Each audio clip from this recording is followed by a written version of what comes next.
Ladies and gentlemen, good evening, and welcome to another edition of PZ85 Plays. For the first time in a long time, I am your Game Master, Double H, and tonight we begin our annual spooky season Halloween game. A little something different this year. Before we get into it, let's introduce the cast who will be playing Candela Obscura this October here on PZ85 Plays, starting with the owner of Podzilla 1985, the creator, Mr. Shannon Young. 8 sound down. We've also got Lindsey Wolfgong. I will do my best to not cough into the mic this week. We've got the man himself, Tanner Calvert. All right. We've got returning to plays for the first time since he had a potted plant on his head, Stephen Bright. I will kill everyone in this room for a drop of sweet beer. I said that, but I guess to be fair, he was also on our recent live edition of Plays at Comic-Con. Just a couple of days ago. That's right. Big shout out to Cape Events and Comically Inclined for really rolling out the red carpet for us there. We're all very appreciative. Yes. Yeah. It was a good time. Couldn't have been happier with the experience. A good time was had by all. And the video is up at podzilla1985.com, or the audio is, I should say. The video's in my Google Drive. Yes. And before we move on from the cast, introducing for the first time ever, we're now how many years into PZ85 Plays? This is 3.5 years since 2020. For the first time ever, Ethan Craig Miles is joining us for an episode of PZ85 Plays. I'm very excited to join, and I'm ready to get silly. For the record, I was against it from the beginning. I pushed for anyone other than him. But this is the role I got. Here we go.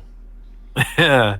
So it's a big cast for plays, and again, we're still not entirely sure who's going to be available on every given week. But if you take a look at the calendar for October, we have a grand total of 5 Tuesdays if you count Halloween Day itself. Now, I'm going to tell you in advance, we're not recording on Halloween night. However, that doesn't necessarily mean that you won't get an episode on Halloween.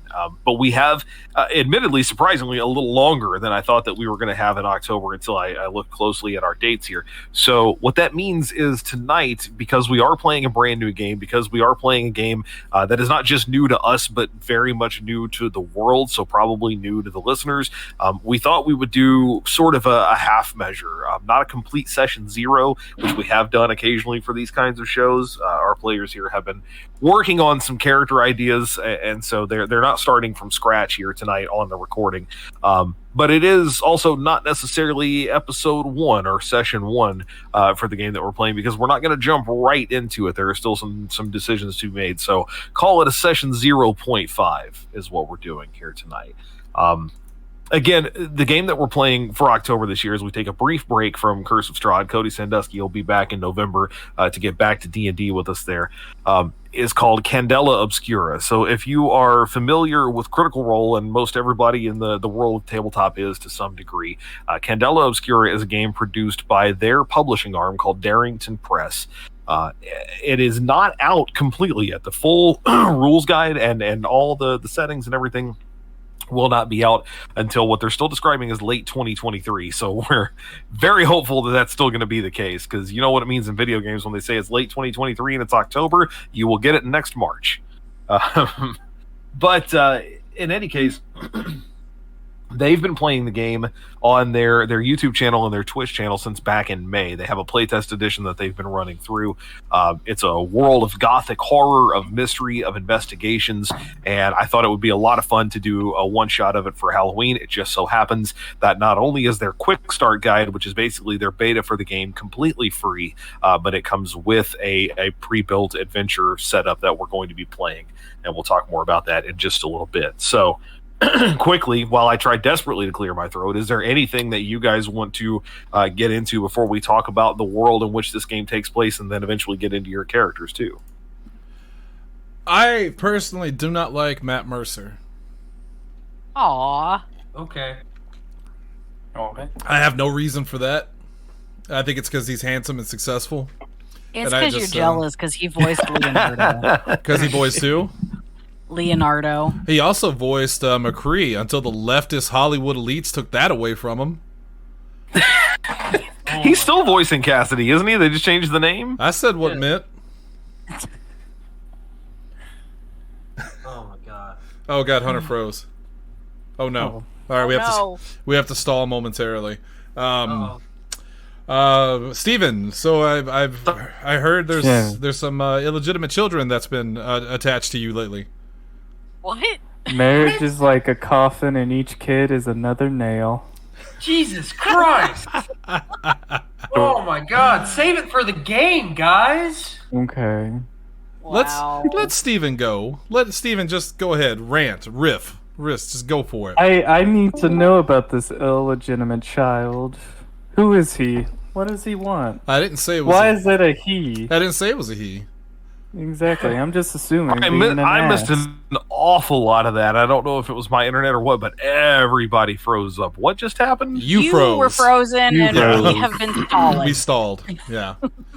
It wouldn't be Podzilla Well, that was weird. without some bullshit. Yeah, I don't know. I don't know what the hell that was. That was bizarre. Anyway, yeah, Matt Mercer was also Ganondorf in Tears of the Kingdom, right? Oh, I did not play Tears of the Kingdom. I don't know. I didn't either, but I'm pretty sure I didn't like it. I didn't like it. For what it's worth, so I have never sat down and watched any Critical Role or anything like that. But when Same. this game came up, I was interested in it, and I started listening to their podcast. And I get why people don't like him for a couple of different reasons. One, because he is successful and very good at all of this stuff. I'm not gonna lie to you, there have been times that I've been listening, I'm so fucking jealous because he's so good at switching from voice to voice and coming up with stuff on the flawless. fly. I think I'm good. Yeah, I think I'm good. He is on a totally different level. I know I'm but not at the same good. time, I also The trash man! I also get why he can be sort of off-putting in that sort of just he knows he's good too. For the record, I was kidding. I don't dislike Matt Mercer. I have nothing against the dude. No, but I get it. I get why people do. Yeah, I mean, I get why people are mad at Taylor Swift. I was. It ain't her fault. Anywho, so in any case, though, listening to that game has been a lot of fun. I know some of you guys have gotten to listen to some of their episodes and getting an idea of sort of how the game works. It is built on an existing system called Illuminated Worlds, which is a very cool D6 system that I'm excited to try out and actually be able to use here at the table. But before we get into specific game mechanics and all that, do you guys want to talk about the world, or do you want to talk about your characters first? I would like to talk about the world. I think you should set the stage. I think setting the stage makes more sense to me as well. Mm-hmm. Okay, I'm going to try desperately not to read this verbatim because I don't know that we need to know every single thing from here. But if you're looking in the quick start guide, and again, folks, you can get this for free on the Critical Role Candela Obscura website. It is on page 10 of the quick start guide. This is literally just about the setting and to tell you a little bit about how the game works and where it takes place and all that. So for what it's worth, this is not our world. It is very similar to our world sometime around the turn of the century in the early 1900s. So 1909 is a common referenced year. But it's not our world specifically. So there's not direct references to the things that happened in our past. It begins, in the northern country of Hale lies the fertile valley known as the Fairlands. For over a decade, the world has grappled with the effects of a fierce cold snap known as the Shiver. While many countries face shorter growing seasons and food shortages, the relatively temperate valley of the Fairlands provides for Halen's citizens. Unfortunately for the people of this region, and the land, along with its resources, are all highly sought after. So when they're not defending their borders from invasion, they're catching their breath from the next attack.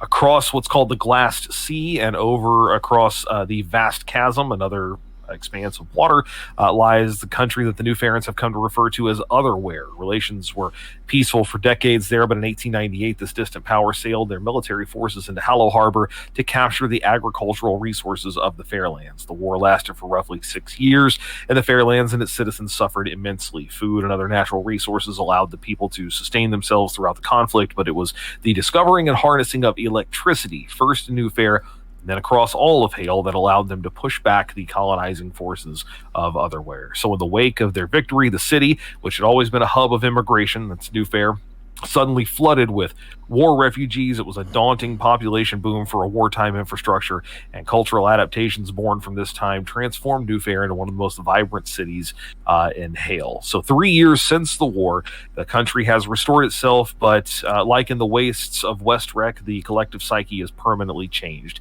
Some people have adopted a very electric live while you can attitude. Others are seeking resolution desperately for the loss of an entire generation for the forces of otherwhere.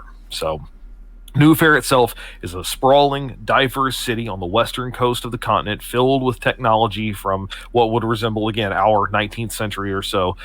It stands upon the ruins of an ancient alchemical predecessor known as Old Fair. So New Fair on top of Old Fair. Their language is very literal because they have so much in the way of immigration and other countries coming together regularly. They found it sensible to just speak very plainly. Old Fair itself, for what it's worth, embodies the perpetual integration of ancient and innovative. The kind of thing in New Fair, if you want to compare it to the modern world, would be places like Edinburgh, Lima, New York, Paris, Istanbul, very similar to those kinds of cities. Citizens are mostly nestled within brutalist architecture, evolving from Art Nouveau to Art Deco. Nouveau? Lindsey, correct me if I'm wrong. Nouveau, that's what I thought. To Art Deco. So a pretty period of art in the early turn of the century. That's right. So that's right. It's Tim Burton's Batman. Well, that or it's the animated series Batman. It's a little more gothic. That's more Deco, I think. Yeah. It says specifically here, modern development consumes arcane history, and you'll grapple with forces that rule the mundane world. There are three of them: the ascendancy, the primacy, and the periphery. So without getting into all the details, the triumvirate that sort of rules over this area, the ascendancy is the religious aspect of it. The primacy then is the central government. The premier is the leader of that. They sort of work within the chamber, and then the periphery is the police force.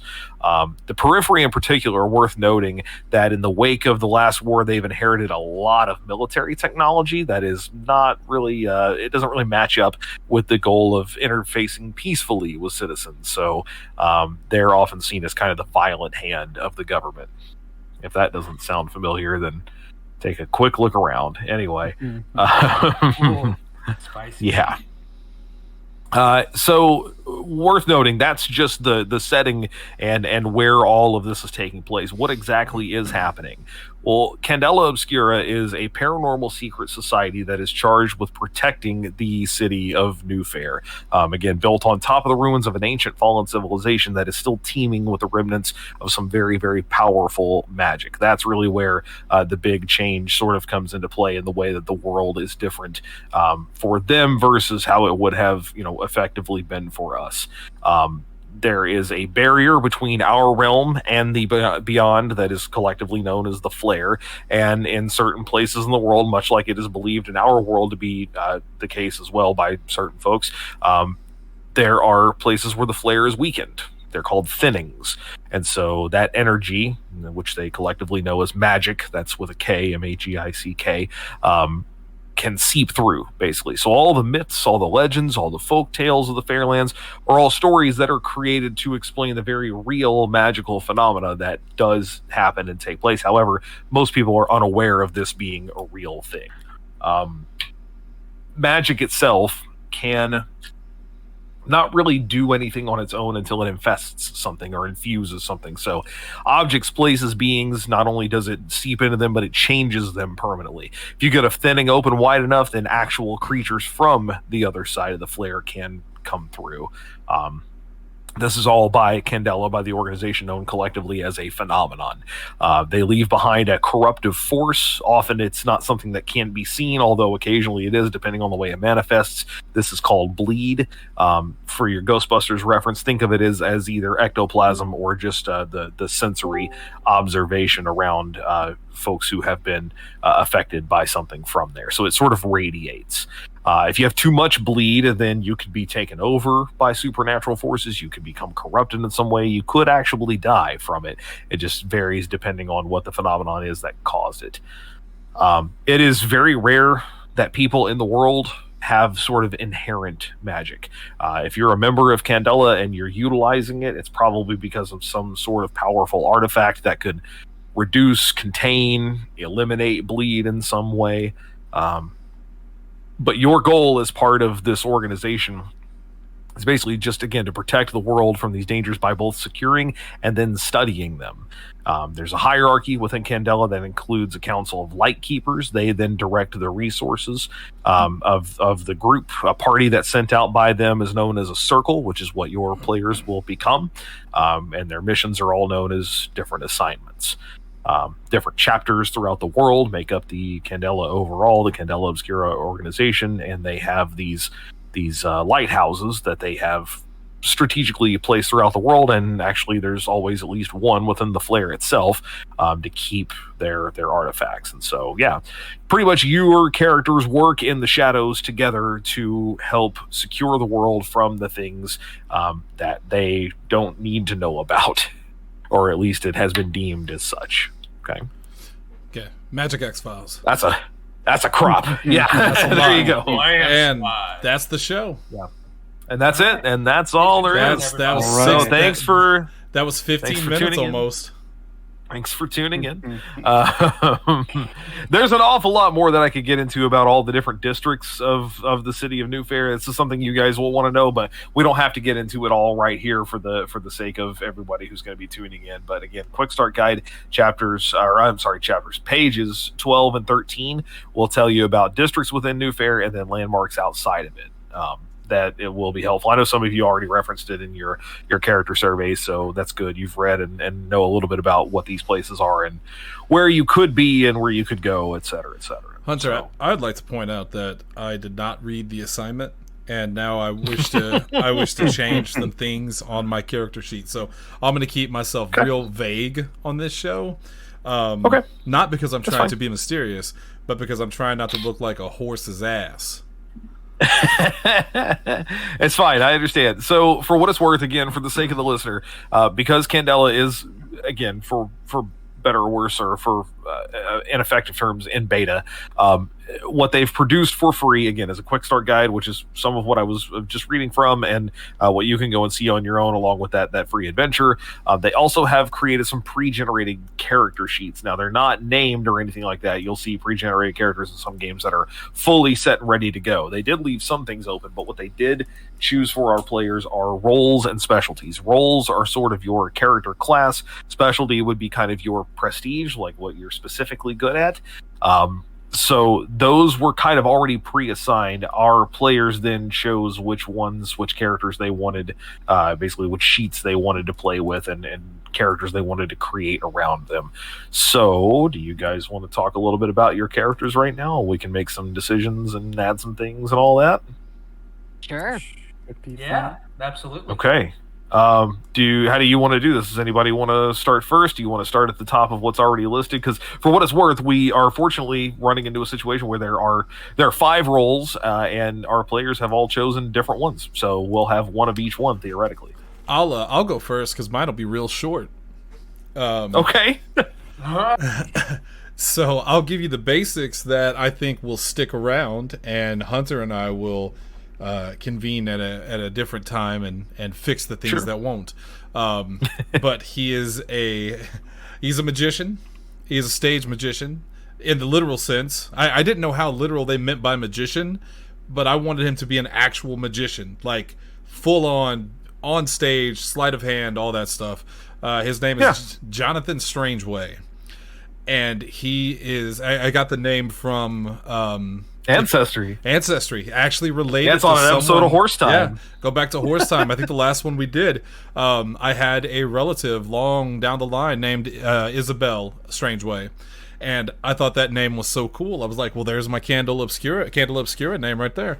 So yeah, Jonathan Strangeway. He is a magician. The basics on him. He's very. I made this reference earlier when we were talking to. Well, I don't remember who we were talking to, but he was kind of. I mentioned Fright Night, the Fright Night remake with David Tanner. We were talking about it there with David Tennant as Peter Vincent. He's kind of that same role. He's in that same way. He is a charlatan. He's a huckster. He has no problem cheating people, and he's a showman. He is an entertainer through and through. He does have some good qualities, but if you like Seanan playing the out of control, arrogant characters, boy, are you in for a treat this Halloween season.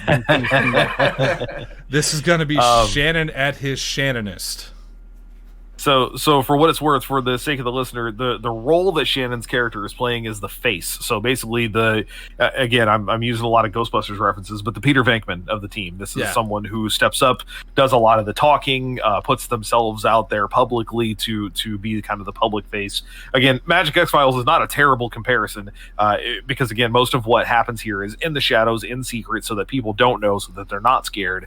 The only difference being that you're not a government organization. You're actually working sometimes against government organizations to make this all the case. So yeah, the role is face, the specialty is magician. I very much think that they intended it as stage magician, a performer. I think so too. Although I think you could take that, figuratively. I think you could twist that into something if you wanted to, but the idea of a magician is too good. I mean, some of my favorite characters have been magicians. One of my favorite superheroes is Zatanna from DC, and she is a magician. The Prestige is one of my favorite films. I actually I was fascinated by Harry Houdini and his ilk. Even David Blaine and those assholes are Chris Angel. I mean, I got mind freaked once or twice. I'm not afraid to say.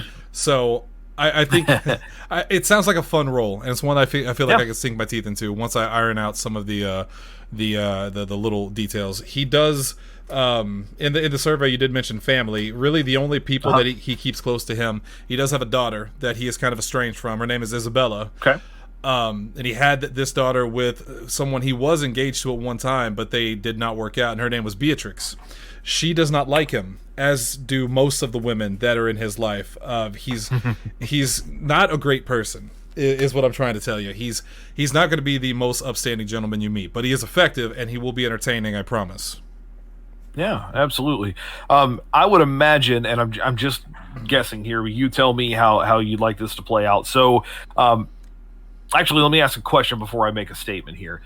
As a stage magician, how successful do you imagine Jonathan to be? Pretty successful. Originally, I thought about him being down on his luck, but the way that Ethan and I had kind of tied our characters together called for him to be a successful magician. So, and I'll let Ethan talk more about it when he gets up to bat. But yeah, Jonathan is well known. Like he kind of lives a double life. He has this stage presence, this magician that everyone knows, but then behind the scenes, as you know, he works with this group in their work. Yeah. So he has to find a balance. My guess would be, and I'm not going to force you into any of this, but these are suggestions I'm making to hope to flesh out your character.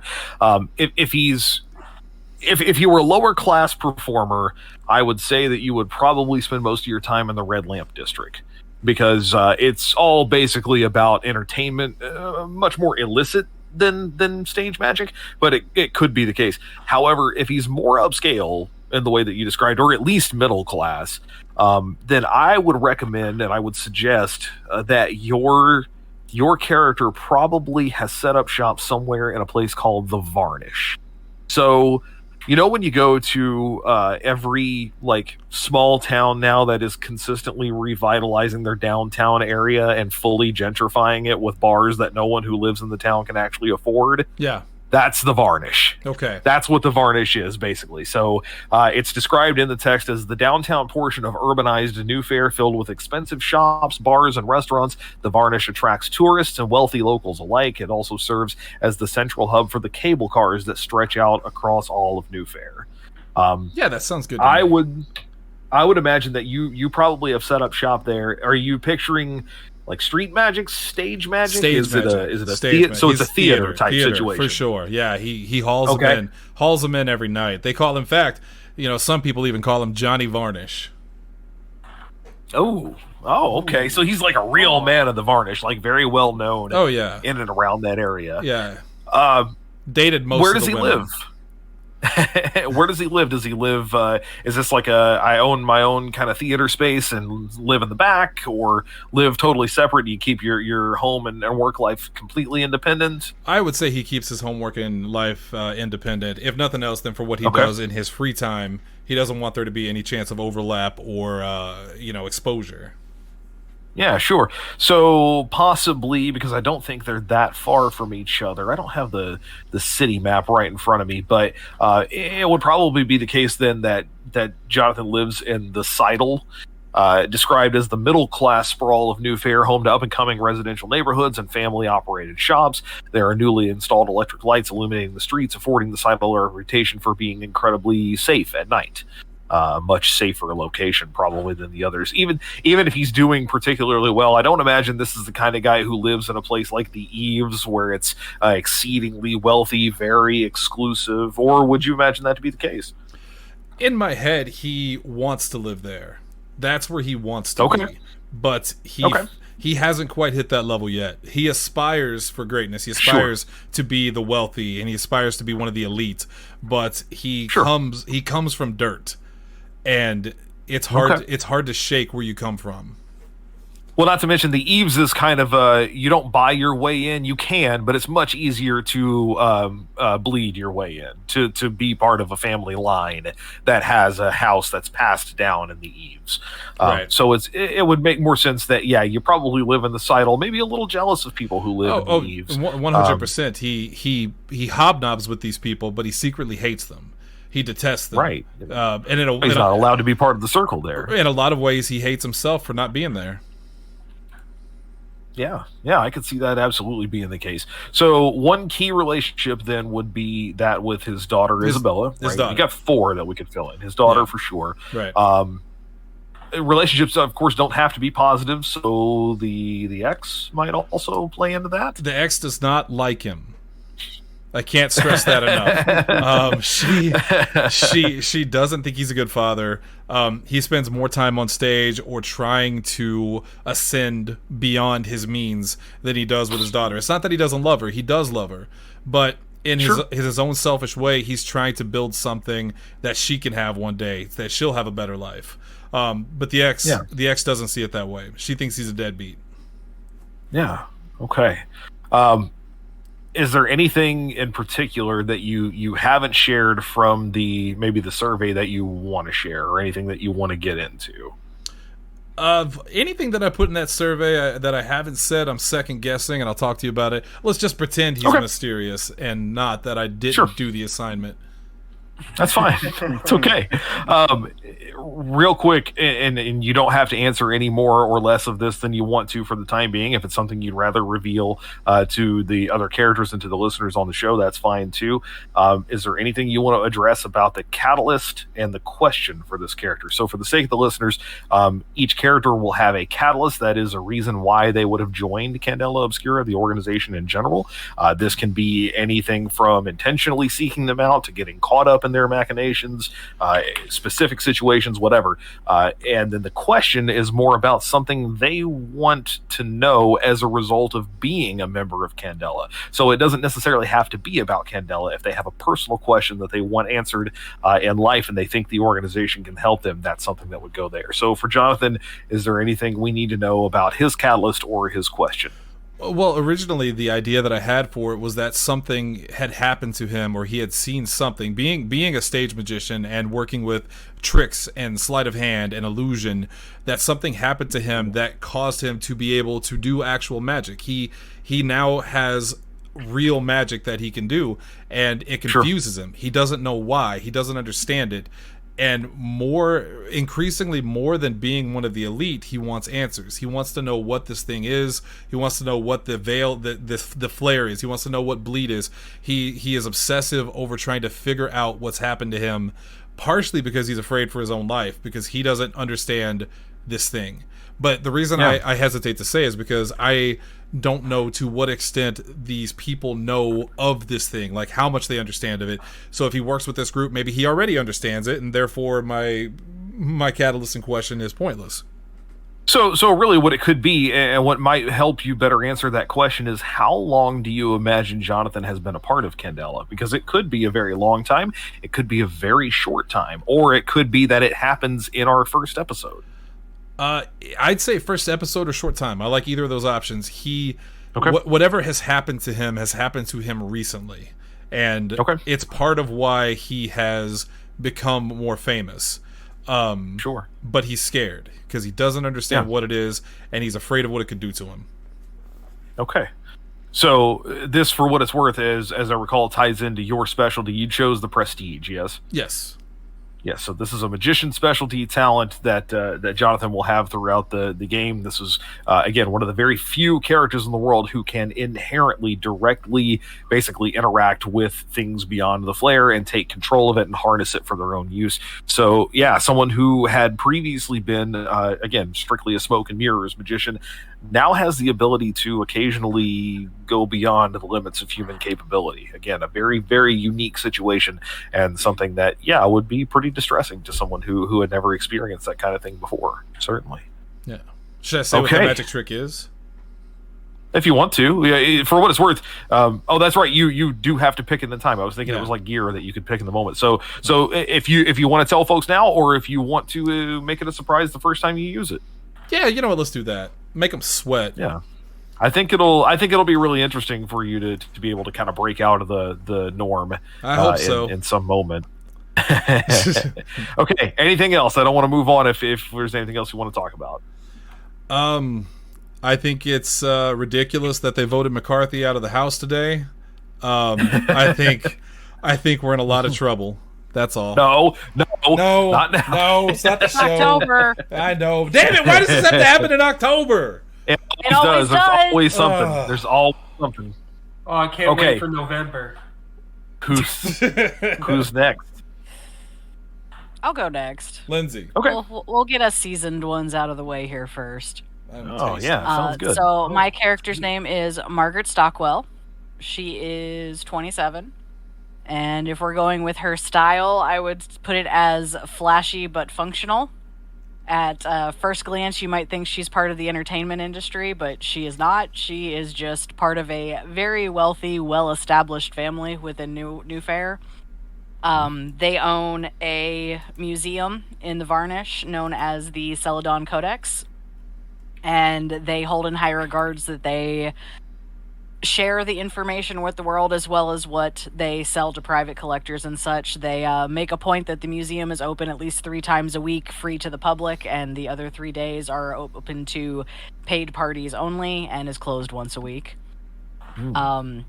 Her immediate family and her live in the Eaves, where the main family home is in Greenbrier, which is more of the like park district, like Central Park-esque is kind of what I pulled from it.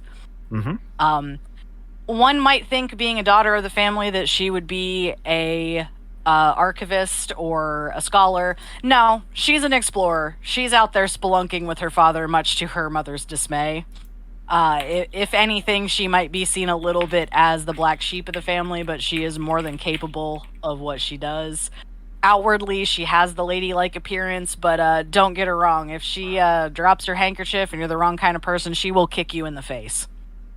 So, needless to say, Margaret is the muscle of this group. Yeah, I love it. What do you want to tell us a little bit about? So for what it's worth, for the listener, Margaret's role is the muscle of the team. The overall role is muscle. The 2 specialties in the full game will be explorer and soldier. Here, this is an explorer character. So think Lara Croft, Indiana Jones. Those are kind of the, I think, inspirations for this type of character in terms of the game build. What do you want to tell us about her catalyst and her question? So her catalyst, well, before that, my direct influence for this character was actually Helga from Disney's Atlantis Lost Empire. Yeah, you and I talked about that, yes. Just that look in general. She's got like honey blonde hair and green eyes, and will just beat the shit out of someone if she has to. As far as her catalyst, she has a really high success rate for bringing home artifacts on their expeditions. And for a while there, she was finding odd items multiple times in a row. And Yeah. her grandfather would pull these items away and handle dealing with their quote-unquote buyers himself. But one particular item, a mirror that was set into onyx stone and had some like jade ornaments around it, she became extremely fixated on and would not allow him to take care of it on his own. So she discovered through him that he is a retired member of Candela and brings them artifacts that they find. And she learns that her great aunt, who is no longer with them, was once a lightkeeper. And just her fixation on this item has pulled her into the organization, and she's been with them for about a year now. So Margaret is not only a seasoned member; she's old money in this case. She's a what do they call a legacy? That's what I was going for. She's a legacy member. Yeah. She was always in some way destined. No one else in the family, though, is aware other than her grandfather George. Yeah. So a lot of relationships to take up there, since you have 3 or 4 to work with. Is it the case that you would imagine your character is in any way directly related to any of the other members of the circle before the adventure begins? She is friends with one of the other members of our circle. Okay. She knows his actual name, but I will leave it to him what he decides to share. But she hired him several times for help on some of her expeditions, and they've just become friends afterwards. So she has his back and knows that he's got a set of skills that are useful. Sure. Damn right. Seems like, but before we move right into that, it'd be a great time to jump to it. I want to quickly ask, would you imagine that some of the Stockwell excavations have taken place in Old Fair? Is it let's go down beneath the city? Yeah, absolutely. They do especially local as well as further away. Yeah, so especially if you're pulling artifacts and things from the old Farian ruins that would be covered in bleed, that makes a lot of sense. Okay, very well fleshed out. And again, it seems like a great time to jump right to that relationship-based character. Steven, you want to go next? Hello. Yeah. Let's go to that interview. Yep. So my character, the group knows him as Lawrence Hall. He is the criminal of the group. He is the one that you will call on to kind of get into places and get some information or to steal some items. So the backstory with him I went with was lost his mother at a fairly young age, fairly probably being like 3 or 4 years old, and grew up with his father. And his father was like, I wasn't sure what he should be. I was thinking like a leech harvester or something like that, something to do with the time period, something that's like kind of lowbrow, because same as Shannon's character, kind of comes from nothing and wants to get out of that life, which he is for the most part, but he's definitely more on the greedy side when it comes to like just wanting more money, not necessarily to like maybe not get higher status, but just so that he knows he has this sort of a cushion and not fall back in those like sewers and the slums and all that. So I'm trying to think. So how he became into the criminal lifestyle, I guess. His father became kind of ill, with how time period is, and so at about 11 or 12 years old, decided to try to find something to help with keeping us, kind of having a roof over our heads, get some food in our stomach and stuff. So went to the cemetery to basically get some manual labor, digging up graves and all that kind of stuff. And the gravekeeper eventually decided I should be let in on his little scheme where he would, I think they're called resurrectionists, where they take the cadavers of the recently deceased and sell them to the medical schools and for pretty decent money, I guess. So Yeah, not to interrupt you too long here, but I do want to pause for just a second. The Ascendancy, who would 100% have hired, people who are down on their luck to do this kind of work, are, like every other aspect of the Triumvirate, they are highly corrupt. So there's little question that there is an Ascendancy church somewhere where someone is paying people to slip bodies out the back door, probably over somewhere to Briarbank College, and into their medical facilities and into their cadaver rooms and such. Nice, perfect. I like that. I'm glad I went with that route because, and that kind of goes into the catalyst of why I came to the circle. Because one evening, it was a body that was recently buried, and so it was ripe for getting that sold to whatever hospital or church or whatever. And after digging it up, noticed that there may have been some weird growths. Basically, the body just didn't look normal. Like, the collarbone may have been protruding too far, and it looked like maybe some tendrils or muscle was like pouring out of the skin. Something to that, to that effect, that flavor. And, I yelled my objections to the gravekeeper. He's like, stop being a pansy. Go ahead and grab the body. And so when I went to grab it, just some searing pain went straight from my hand all the way, to my neck, almost to my face. I don't know if I want to leave like any permanent scarring on that, but it's definitely something that made me not want to deal with the dead bodies anymore. So after that incident, I kind of have maybe a phobia of dead bodies, and I definitely didn't want to deal with that anymore. Maybe start stealing from the living. So this character is one who's been around New Fair for quite some time, just based on the descriptions of all his locations. life, basically.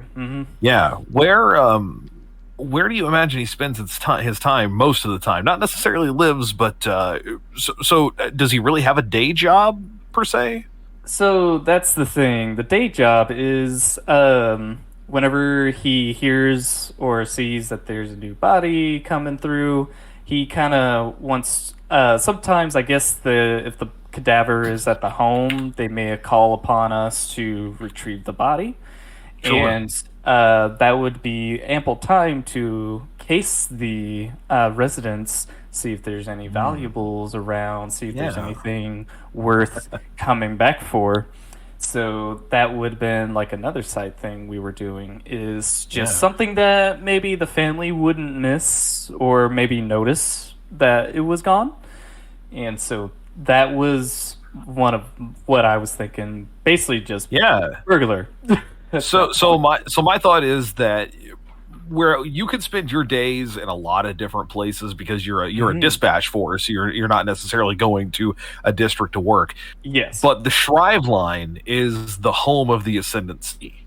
And importantly, it's not just where the church has set up its main sort of base of operations. Because there are a lot of religious fanatics in this world, they intentionally build and buy homes near the church and the head of the church itself, so that they're all consistently in their own sort of little clique, their own little community. It's also important for a pickpocket, or not necessarily a pickpocket, but someone who is looking to make their means illicitly, a very popular tourist destination, much like the Varnish is for its shops and bars and stuff. The Shrive line is a tourist destination for its old historic building. So that's where you're going to be able to slip through a crowd and maybe come away with a couple of coins, a couple of bills, if they're slow in the world of the dead that week. I think the Shrive line would be a good base of operations for you. Where do you live, though? Say, trying to pull myself out of the lower class of the South Soffit. I was thinking that I could be residing in the Citadel, the middle class sprawl. The Citadel. The Seidel. Yeah, yeah. It's so basically it's that you're again they're very literal. It's the difference between Southfit, which is a lower portion of a roof, a poorly done portion, versus the eaves, which are the very nice done portion. The sidle is more of it's a walking description. You're trying to sidle up from a lower space to a higher space. So it's quite descriptive of that. Yeah, it's the suburbs in a lot of ways. Perfect. Do you want to talk at all about your relationships to other characters? Yeah, so of course we know that Lindsay's character has hired me on for some odd jobs. Basically, whenever she's spelunking in her archaeological digs, she might have needed some artifacts that were already procured to, maybe a key that fit a lock that she found, and so she would find someone to, maybe procure that for her. And she, one time, just came over to me, saw my skills. I guess she kind of caught me in the pickpocket district, the Shrivel line, or Shrev line, however you pronounce it. So, Drive line. Drive line, yeah. So she saw the potential there and hired me on for a few odd jobs, and it just seemed that we kind of clicked off, and we just became friends pretty much after acquaintances. I'm going to take that a step further. I'm going to make a recommendation that not only did Margaret hire you on to work with Lindsey, what is it, Stockwell Industries, Stockwell Incorporated, something like that? Stockwell family. They don't Stockwell really Excavations. Stockwell Foundation. I'm going to say not only did she sort of hire you on to work with them in that way, but she probably is the one who introduced you to Candela as well. I would like that. Yeah. Yeah. If you're that talented and that capable of going unseen and getting into places where other people can't, that's a very valuable skill that can be put to use in a sort of proper way. And if Margaret has indeed been a member of Candela for some time, her family is well revered within it, then probably she sort of nominated you to be part of that. And so I would imagine that you've been there maybe about half the time that she has. If she's been there a year, you've been working with Candela for about 6 months now, off and on. Yeah, because that's part of a circle. Yeah, I can see that. Like I mentioned one time of the cadaver that I had the experience with, and she kind of saw what happened with that, and so she would introduce me with the Candela. I like that. Also the type other than of that, person though, that doesn't usually judge people. She's willing to give everybody at least one shot to prove themselves. Sure. Yeah. People have got to do what they got to do to get by in this world. Other than that, is Levi is sort of a nickname. It's Lawrence, right? So Lawrence Hall is the name that the group knows, because Levi Dan, that's my real name. He kind of feels like he doesn't want to associate his past life with being a grave robber. Sure. Like, he's fine with, being a burglar, but grave robbing still kind of draws the line somewhere. Right. Yeah. So Lawrence, it seems like it might be kind of a solitary character. Other than the Stockwell family, his only other relationships that you mentioned specifically would be that to whoever your connection is in the Ascendancy, right? Whoever. Pretty much, yeah. Like, he kind of keeps to himself because, he wasn't really great with people to begin with. That's why he started to, deal with dead bodies, and after that whole thing started giving him flashbacks if he dealt with anything after the incident, he just kind of became more recluse and to himself. Okay. All right, anything else? I'm trying to think. So the catalyst, of course, the cadaver. He lost his mother at a young age, but he still remembers her very fondly. And so after being introduced to Candela with what they deal with, he kind of comes to, like, the thought process of, if there is something after we pass, maybe there is a way to either contact the other side, whether that be very specific people, or just kind of like open it up and see who you get. So that is kind of the question that he wants to figure out: is there a way without any repercussions and to contact the other side? Well, that's always the question: is it how do I get what I want without having to give something up to get there? Exactly. Because again, he's all about taking. He's not about giving stuff up. Sure, yeah, it's in his nature. Yeah. All right, anything else? I can't really think of anything. I mean, of course, the role is Slink with the scout Sure. skill, and then I went with street smarts. I feel like that's just Mhm. obvious selection. Absolutely. Yeah. Yeah, so for the listener, Slink, as the overall role is again sort of the roguish character, the very good at sneaking and hiding and such.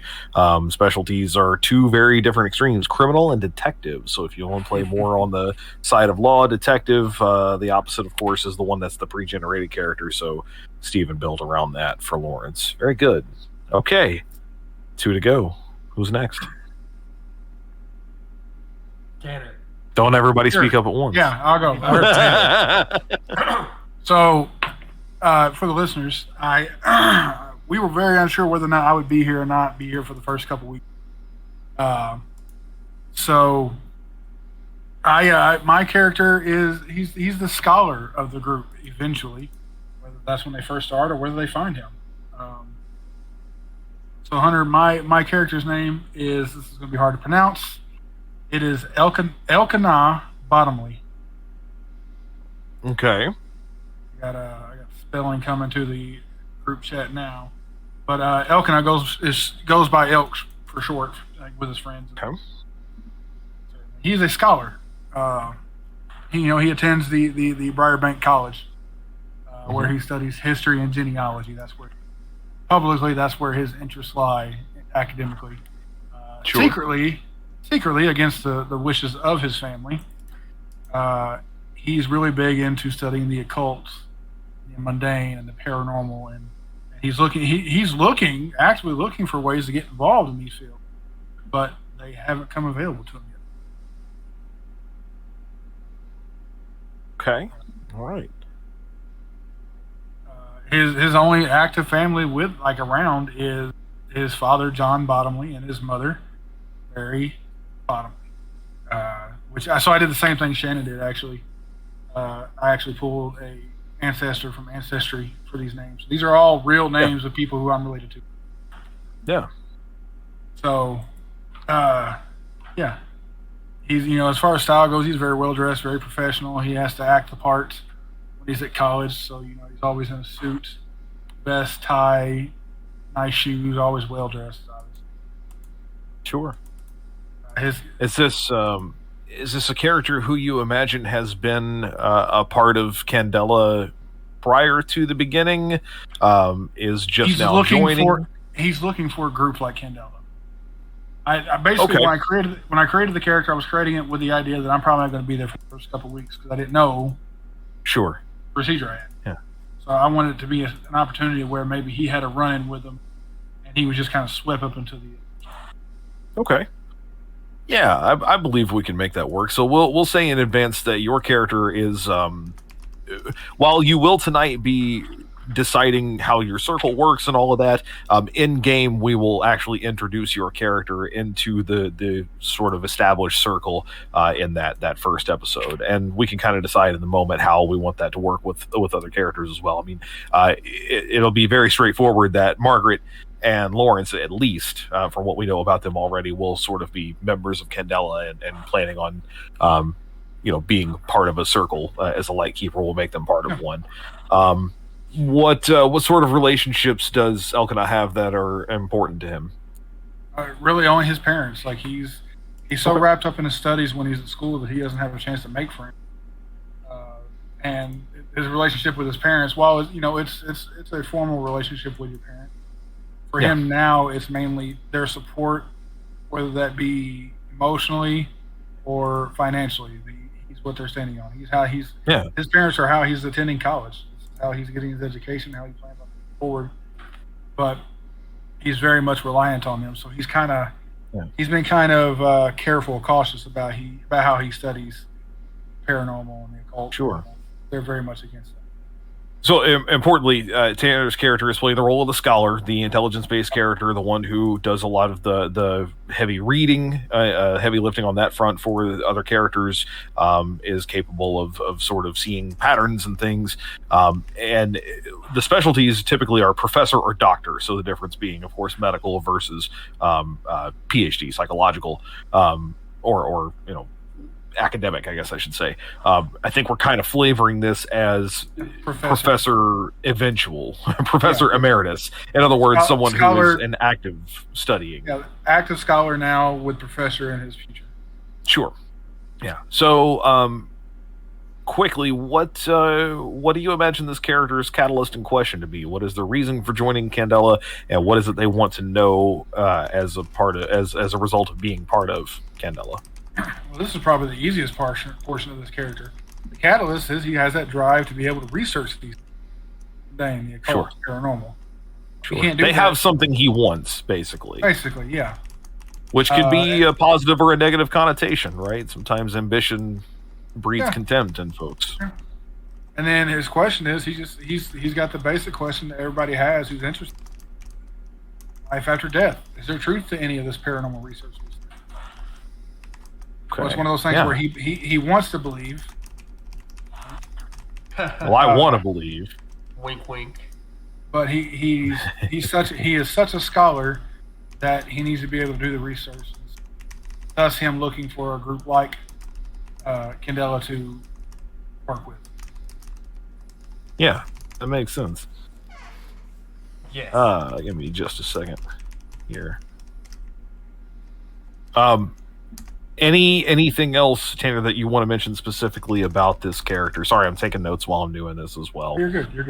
And I'll send you my character sheet over too when I'm. Yeah, I'm gonna ask you guys to do all of that at the end. I'll take a look at all of them at the same time.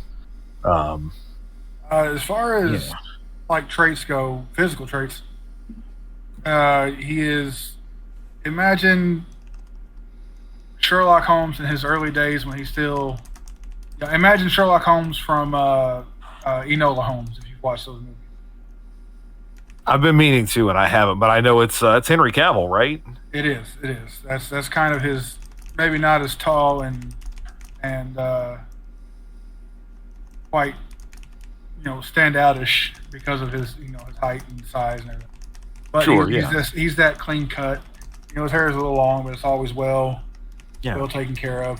He's not posh by any means. Like, he's willing to get down and do the dirty work. But he was very well taken care of to the point where this man doesn't have a scar, blemish, or anything on his body. Gotcha. Okay. All right. That leaves but one. Ethan, take the stage. Hello. Thank you for having me on the show. Oh my God. God damn it.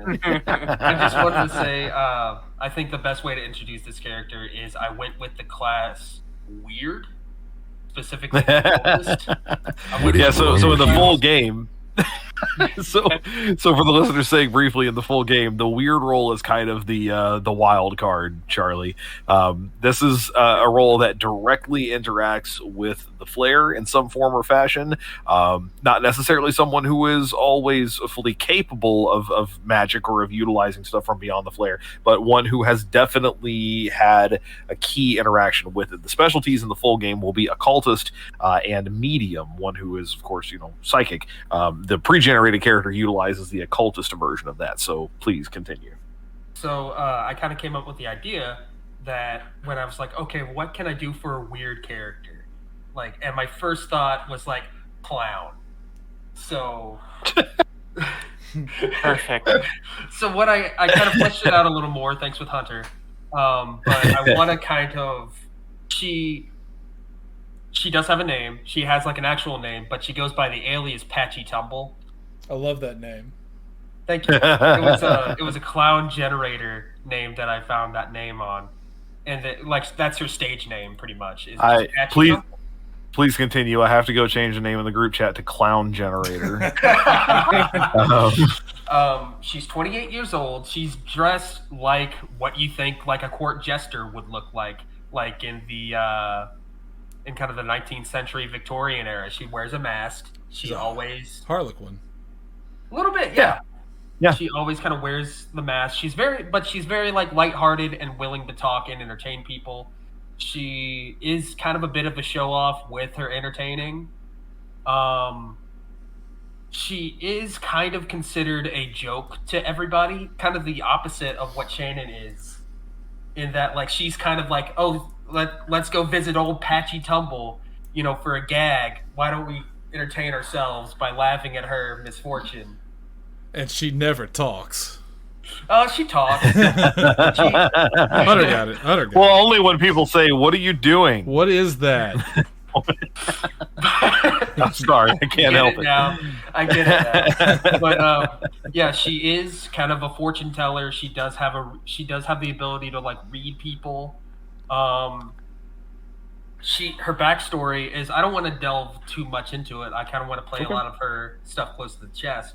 But basically, her backstory is that, or at least what she would tell you if you would ask her, is she'd say something like, well, I ran away from the circus, and on my way I fell down some stairs, so that's why they call me Patchy Tumbles.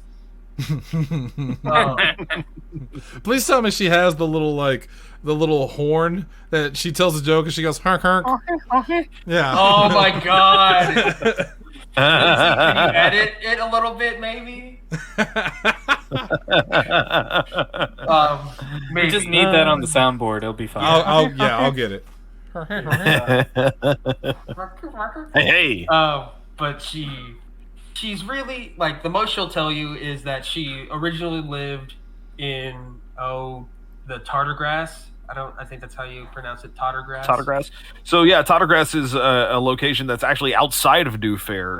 For the sake of the listener, it's a rural land south of the city where farmers raise livestock, crops are cultivated to pretty great effect. Again, limitations across the world have made it more difficult after the Shiver.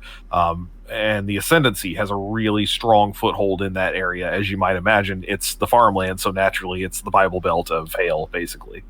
So she was like always kind of interested in the occult ever since she like lost her mother, but due to circumstances that she refuses to reveal, she ran away from home, and she decided to join the circus. She ended up finding a family in the circus, like just a lot of the like performers and just the ringleader, and so she actually like has kind of a found family aspect to her, where she really cares about finding her or helping out her troupe. And so one day, like, so she's actually like double jointed in her arms, which is which she plays it off as like, oh, that's what happens when you fall down some stairs. Hark, hark. Hark, hark. And she's like, she dresses like a court jester. She's got long brown hair, and typically she's a little bit more reclusive in her personal life. She just is kind of a joke fortune teller to everybody. So as that, she's self-employed. She kind of goes through. She will typically set up shop in like the red light district, the South Suffolk, and the Varnish. She does have like a little shack in South Suffolk. I was talking with Shannon, and I thought it'd be a funny idea if she. Oh, we lost somebody. We lost Tanner. Unimportant. I assume he'll be back. Yes, but I kind of had this fun idea. Is that like she's been living in New Fair for maybe about 2-3 weeks, like under a month, because she's like a fresh face that everyone kind of views as some novelty. Sure. So you said there were 3 districts that she works throughout. Which were they again?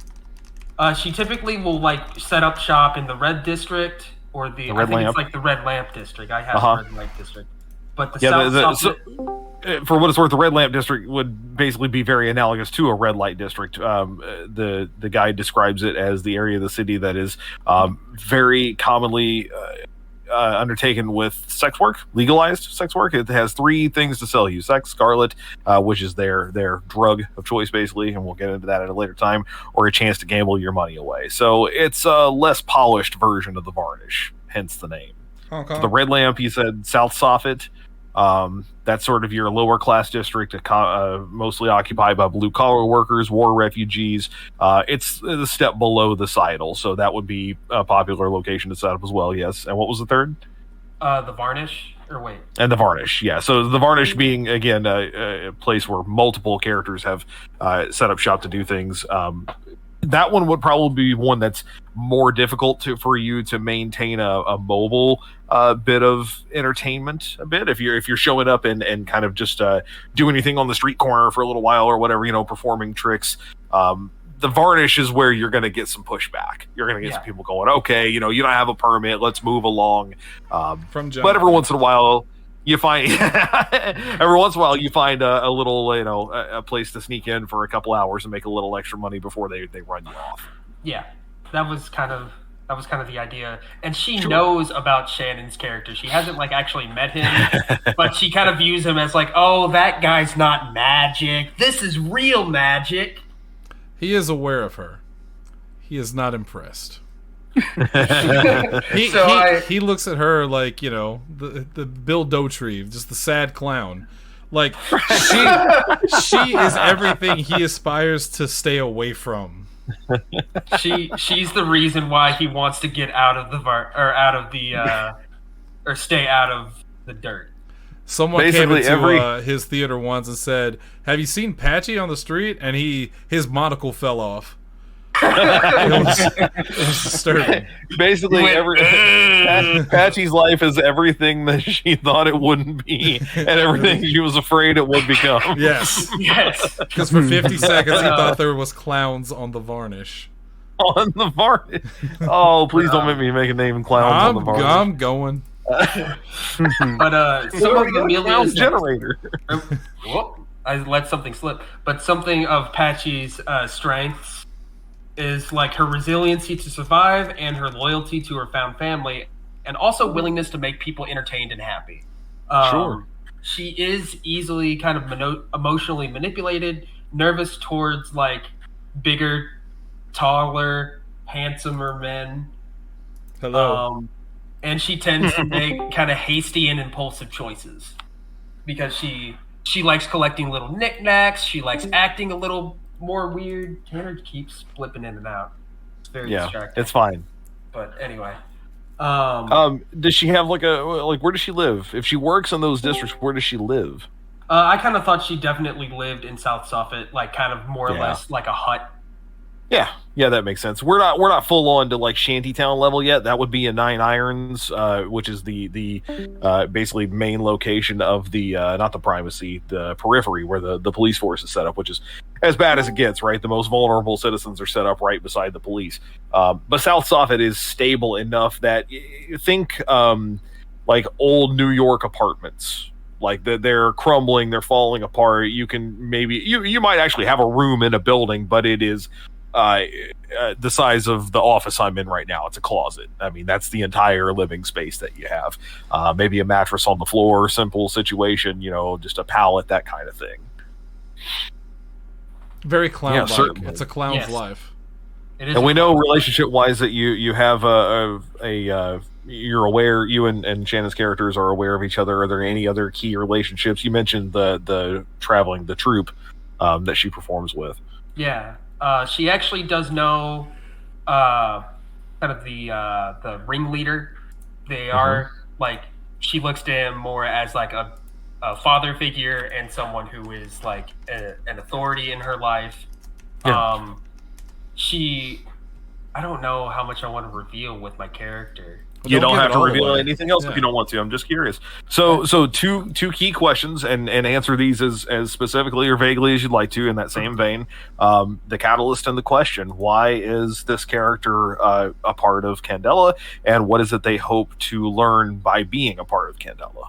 Well, I kind of figured that she'd kind of be a fresh face. She might not, in the first session, she might not even know necessarily what the Candela was. Sure. But she does have a reason, And so, like, one day, this is something that she wouldn't really have revealed, but her troop had been cursed, and now she's trying to figure out how to resolve that curse. Okay. So that was definitely the catalyst, is when she was cursed, as exactly what those specifications were. She keeps close to her chest, and her question is, how do I resolve this? How do I absolve this curse and help save her found family? Her three adjectives or descriptors, I find out, were definitely loyal. She's definitely loyal to her family. She's a bit quirky, and she's a little apprehensive and scared around other people she doesn't necessarily know. So I kind of had this fun idea with Steven's character, is that she knows Steven's character because he approaches Patchy and then will be like, hey, I've got some information for you. What are you willing to pay to find out? And she's always like, hey, I need to know this or that, or hey, you have that funny little trinket in your pocket. How much do you want for it? I'm all about that money. Yep. Blingo Ching. Hey, Okay. hey, Ethan, what was your character's name again? Patchy Tumble. He's doing. I was gonna say he's doing a thing. That's there why. it is. Yeah, That's he why is. he was going back and forth so long. Was for that No, it's one not. So every second. time I turn my camera on, my Discord just crashes completely. That's weird. Oh my gosh. Oh my god. Okay, so I don't want to run us too long tonight, and I know we're already a little long in the tooth. So we have character introductions now. We have some established locations where they live, where they work, some established relationships as well. We have just a couple of other things to establish, and then we're going to wrap it up for the night. So we do need to talk about your circle. As I mentioned earlier, within Candela, you have a hierarchy. The Light Keepers are generally retired investigators who work sort of in the bureaucratic line in Candela. They move up the chain a little bit, and now they direct their own circle. Think of an FBI director. You all will meet your Light Keeper in our first episode. You have not met them yet, or well, your characters have, but you'll be introduced to them as people, and the listeners will too in the next episode. But I do need to know what the name of your circle is. Now, if I remember correctly, Lindsey came up with a handful of suggestions. Did you all already discuss these? I think we narrowed it down between two, at least for the major discussion. Well, it's coming down to either the throwback to our wonderful time in Star Wars with the Circle of the Midnight Coterie, or the Circle of the Empty Eyes. Oh, I like both of those. Really cool. Yeah. What about the Midnight Coterie of the Empty Eyes? That's too long. That's too much. That's a lot. The It's a midnight lot. or the empty coterie. The Empty Should Coterie. we? No. Should we take a vote? Midnight Ronnie got Eyes. robbed. Midnight Eyes sounds like the club that Patchy works at in the red light district. Okay, hang on. She Lamp, has red done lamp. some things for information. Okay, she's With no got- judgment. She's got a profile on Only Clowns. Oh God, I don't like that, and that's probably a thing. So, do you guys? How do you want to do this? You want to take a vote? You know what? I pitched for the Midnight Coterie just because I love that name. But the Midnight Coterie's been done. We could roast and die for it. No, I think the Coterie's been Nice. done. Let's Yeah. let it Save go. it for a different. Let's I go forgot with what the Midnight Eyes. Midnight Eye. The Empty Eyes. Empty Eyes. Empty Eyes. I'm fine with What's the Eyes. inspiration? What's the inspiration behind Empty Eyes? I literally just found a clan generator and it sounded cool. What's with you people? With your generators? But at the same time, I feel like all of our characters have a little bit of darkness to them. They might have a little bit of There's no light emptiness behind that it they there. need to fill in. They need to refine their light or whatever. Filling their you dark also- souls with light. You also, all, Karateka for what it's and her worth, song are Booty Wave.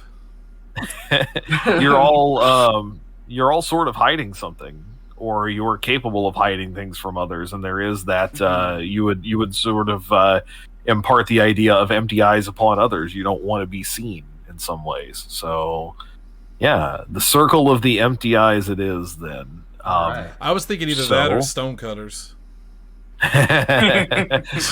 Where do you all imagine your chapter house is located? This can be anywhere within the space that we discussed that would make sense. It could be someone's workplace.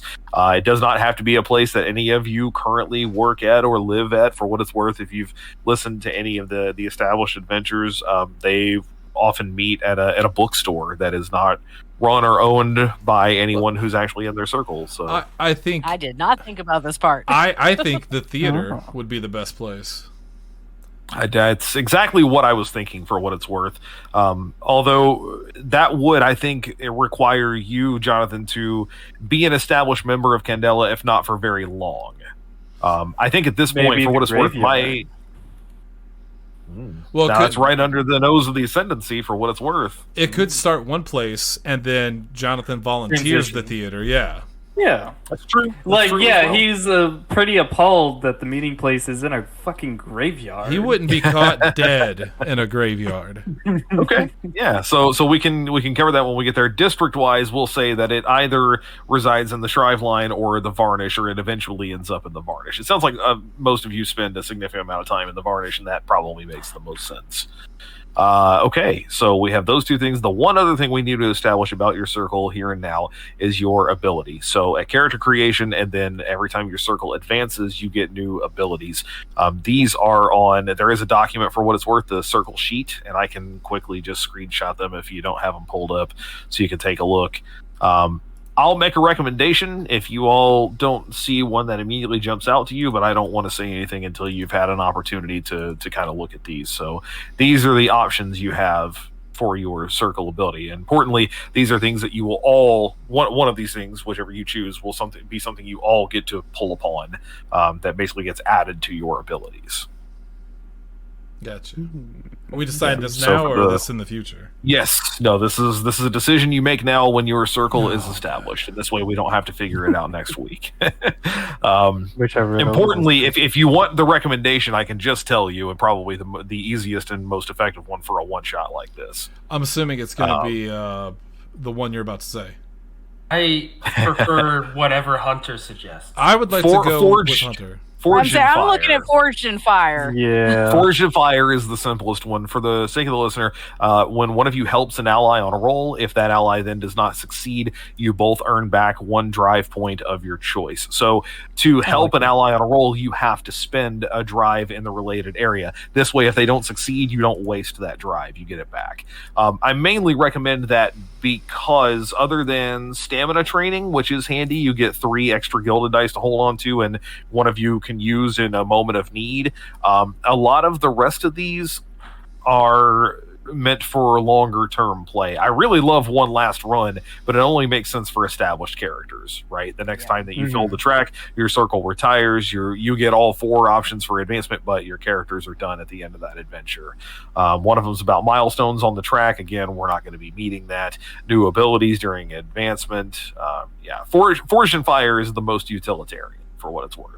But Nobody Left Behind is a good one too. That's what Okay, between those two for a one shot would be. Yeah. I think that Forged in Fire, for what it's worth, is one of those things that if you guys decide to take that, or Nobody Left Behind, really, make sure that you write it somewhere on a character sheet or make a note of it, or you're liable to forget that you have that as an option. Yeah, I'm good with that. Forged in Fire. Forged in Fire? Yep. Yeah. Yep. All right, Forged in Fire it is. So that will be your circle ability. So the Circle of the Empty Eyes, which will be located eventually, at least in the Varnish, are all forged in fire. Very good. Okay. Before we wrap this up, I have one thing to go through, but I want to give you guys an opportunity to add anything else you'd like before I get into it. So any questions, anything else you want to discuss about your characters, about what we're doing before we end this 0.5 session? I'm pretty happy with my stuff. Yeah. I'm confident where we are. Yeah. Okay. Well then, ladies and gentlemen, we have created a circle. You have investigators who are all now existing within the world of Hale and of New Fair, more specifically. When we come back next week, we'll be starting in on what will be known as Assignment 667, Dressed to Kill. And it begins like this. A riot of sound radiates from the New Fair World exhibition. Where once these city streets were filled with the screaming of civilians, there is now the laughter of children.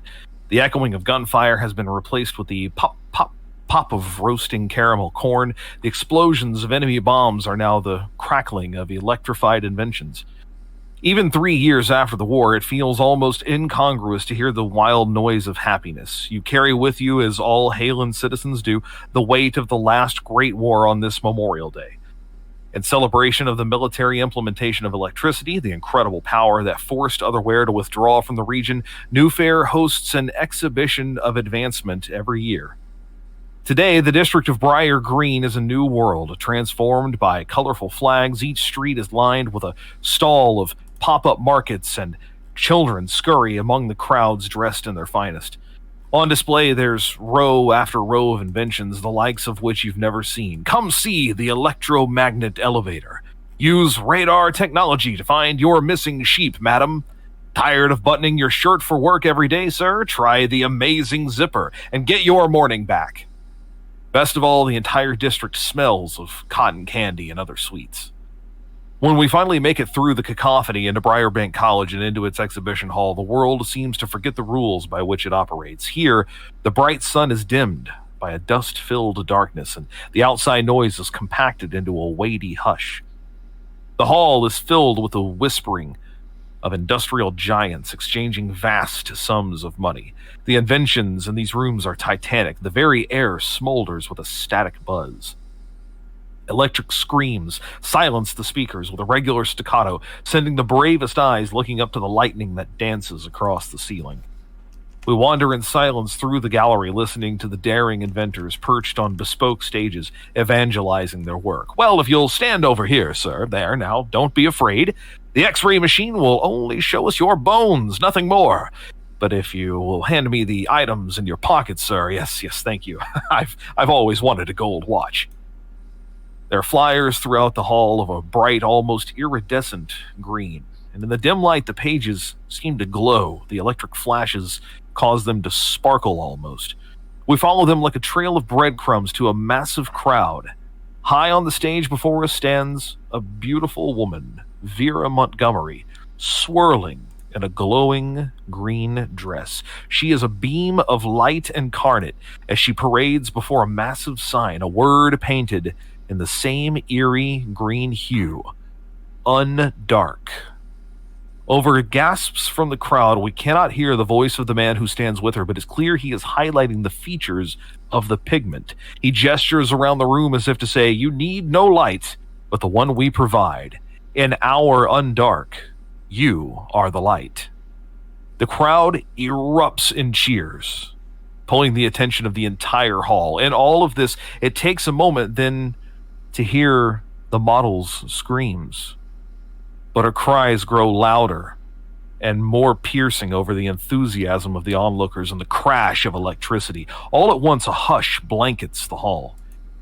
Gaping red sores open across the woman's skin, crawling from beneath the undark dress in deep fissures of pain. The model stops screaming, holding her hand up before the crowd, and within her hand her bones glow green, the terrible mirroring of the x-rays on display only a few feet away. As we watch the bones within each finger fall, disconnected toward her wrist until her flesh hangs like a glove. The cascade of disconnecting bone runs down her arm, then her spine, then her legs, until what was once a beautiful woman is a pooling mass of writhing flesh. In the end, there is nothing but a pile of red viscera and the most beautiful green dress the world has ever seen. Looming above the body like a promise, a glowing sign reads, Undark. And that's where we'll cut it off. Extreme Radium. Oh my gosh, you're right. Ladies and gentlemen, next week we return with episode 1 of PZ85 Plays Candela Obscura for this month of Halloween. But we've got so much other spooky stuff going on. Shannon, tell them all about it. What? Threw Hey, them off. tomorrow we're gonna do Ghostbusters on Extras and Epilogues. Yes. We're inviting, we're bringing Cody Sandusky in. He's finally going to see the Finally movie. watching the film for the first time, and he'll get the jokes. I bet he can't wait for all of those jokes tomorrow. I'm certain he cannot.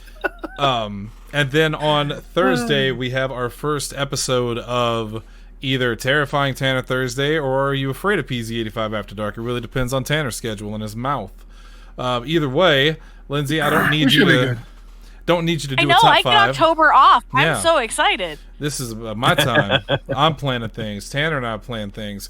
On Friday, That's okay. we'll probably do horrors time.